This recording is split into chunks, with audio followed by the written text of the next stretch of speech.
आज मैं आपको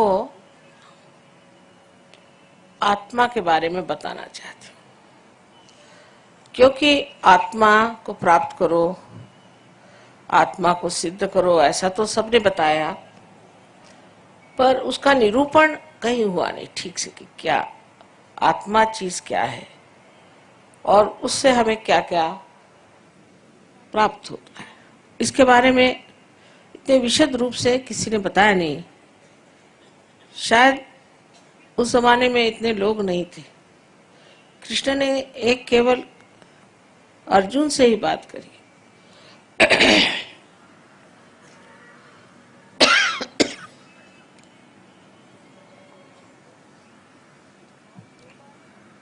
और जो बात अर्जुन से कही वो भी इस ढंग की है कि सर्वसाधारण बुद्धि का मनुष्य उसे नहीं समझ सकेगा, क्योंकि श्री कृष्ण एक डिप्लोमैट थे, डिवाइन डिप्लोमैट। वो ये जानते थे कि मनुष्य की खोपड़ी उल्टी बैठी, उसको सीधी बात बताएंगे तो कुछ समझ में नहीं आएगा, तो उल्टी तरफ से बात बताने से उसका दिमाग में बात आ जाएगी। नहीं, हजारों वर्ष पहले की बात है। तो उन्होंने 3 मार्ग बताए। अब वो बिजनेसमैन तो थे नहीं तो पहले सबसे गलत रास्ता बताते। ऐसा सस्ता माल सबसे पहले बिजनेसमैन बताएगा, तो उन्होंने सबसे बढ़िया पहले बता दिया कि तुम पहले ज्ञान को प्राप्त करो। ज्ञान को प्राप्त करने का मतलब नहीं कि आप किताबें पढ़ी। किताबें पढ़ने से कोई ज्ञान प्राप्त नहीं होता है। ज्ञान का मतलब है आपकी मज्जा तत्व पे, आपकी मज्जा संस्था जो है, सेंट्रल नर्वस सिस्टम है, उस पे आपको जानना है। ये ज्ञान है, ज्ञ। संस्कृत में शब्द है ज्ञ, जिसे आप ज्ञान कहते हैं, ज्ञानम। ये शब्द थॉमस जब आया था हिंदुस्तान, ईसा मसीह का शिष्य, तो उसने भी यूज किया, पर उसकी किताब 1600 साल तक लोगों ने गाड़ के रखी। उन्होंने ही गाड़ी हुई थी।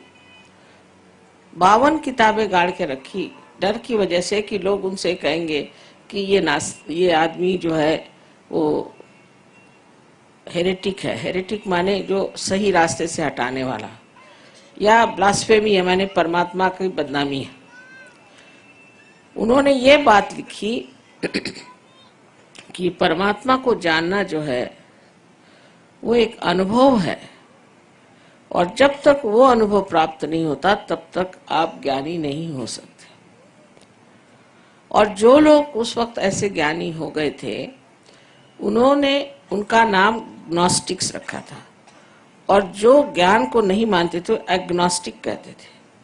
पर जैसे हर एक जगह मुल्ला या प्रीस्ट या अपने हिंदुस्तानी भी लोग जो हैं, जो कि अपने को धर्म के अवतार समझते हैं, इन लोगों ने चाहा कि इस थॉमस की बात को फैलने देना नहीं चाहिए, और बिल्कुल उसके खिलाफत में हो गए। ये सब गलत बात है, इनके पास कुछ नॉलेज नहीं है, झूठ बात बोलते हैं, ये है।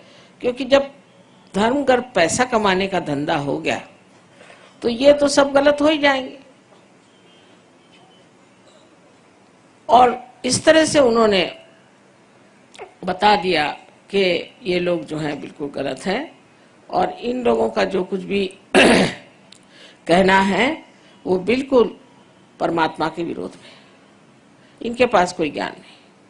तो बेचारों ने मारे डर के अपनी सारी किताबें इजिप्ट में गाड़ दी, और वो फिर हिंदुस्तान आए। ये तब हालत थी, आज भी इतनी खराब हालत नहीं है। ऐसे ही हाल ईसा मसीह का रहा, ऐसा ही हाल अपने यहाँ संत साधुओं का रहा। ज्ञानेश्वर जी को कितना सताया गया। उन्होंने छठी अपनी जो उनका अध्याय, 6वां अध्याय, उसमें उन्होंने गीता का सब तो लिखा ही है, पर उसमें लिख दिया है कि कुंडलिनी के जागरण से ही आत्म साक्षात्कार होता है। तो उनके पीछे हाथ धो के लग गए। इतना उनको सताया कि 23 साल की उम्र में इतनी बड़ी किताब लिख गए वो, जिसका नाम है अमृतानुभव। वो किताब आप रियलाइजेशन के बाद पढ़िए तो लगेगा कि आप कोई स्वर्ग में है। और उनको इतना सताया कि उन्होंने समाधि ले ली। कबीर ने कहा, कैसे समझाऊं सब जगह अंधा, सबका एक ही हाल, सबको छल छल के मारा गया। संतों का क्या हाल हुआ आप जानते ही हैं, मुझे बताने की जरूरत नहीं।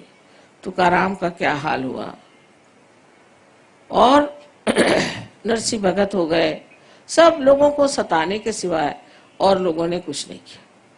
तो उनकी बात कौन सुनेगा, क्योंकि वो जो बात कह रहे थे वो सच्ची बात कह रहे थे। और जो लोग अपना पेट भरना चाहते हैं भगवान के नाम पर,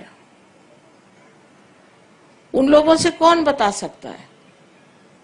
ये बड़े बड़े जो ऑर्गेनाइजेशंस बने हुए हैं, आपको पता नहीं, मुझे बताने में कोई हर्ज नहीं है कि ये जो वेटिकन बना हुआ है, इसका जो बैंक है, अपने हिंदुस्तान का पैसा पहले वहां जाता है और फिर स्विट्जरलैंड जाता है।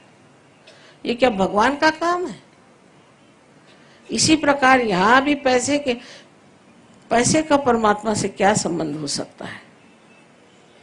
हो ही नहीं सकता। ये तो आपने बनाई हुई चीज है। भगवान को क्या पता पैसा क्या चीज होती है।